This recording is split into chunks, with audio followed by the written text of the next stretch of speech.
আমরা যদি তার কাছে যাই আমাদের করুণা হয়ে যাবে, এর কারণে কেউ কাছে যায় না। ও দুনিয়ার ইমানদার, একটু চিন্তা করে দেখো, দুনিয়ায় যদি এমন হয়ে থাকে তাহলে পরকাল কবরের মধ্যে কিয়ামতের দিন তোমার কি হবে?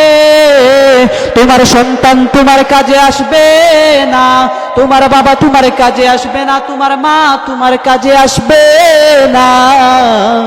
তখন তুমি কি করবা? তখন তোমার পালানোর কোনো সুযোগ থাকবে না, তখন তোমার পালানোর কোনো সুযোগ থাকবে না। তুমি তখন কাউরেও ডেকেও পাবা না। তুমি মায়ের কাছে যাইবা, বাবার কাছে যাইবা, মা বলবে আমার কোনো সন্তান ছিল না, দুনিয়ায় আমার কোনো বিবাহ হয় নাই। বাবাও বলবে আমার কোনো স্ত্রী ছিল না, সন্তান ছিল না, মেয়ে ছিল না, ছেলে ছিল না। সবাই অস্বীকার যাবে, বন্ধুও তোমায় চিনবে না। ওই কিয়ামতের দিন তোমার কি হবে একটু চিন্তা করে দেখো। দুনিয়ার মোহাব্বত দিল থেকে সরাইয়া ফেলাও রে বাবা। কবরের চিন্তা আর কিয়ামতের চিন্তা দিলের ভিতরে ঢুকাও। ইহা হাম সব মুসাফির হে, কবর আখির ঠিকানা, কোই আগে রওয়ানা হে কোই পিছে রওয়ানা।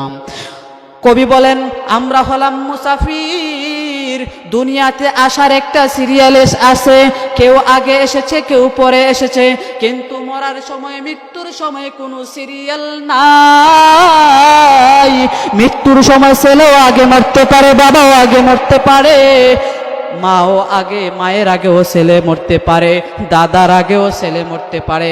মরার কোনো সিরিয়াল নাই, যা আসার সিরিয়াল আছে, মরার সিরিয়াল নাই। ও দুনিয়ার ইমানদার, চিন্তা করে দেখো রে ভাই, দুনিয়া থেকে চলে যাইবা কি করেছো? দুনিয়ায় কেন আল্লাহ পাঠাইছেন?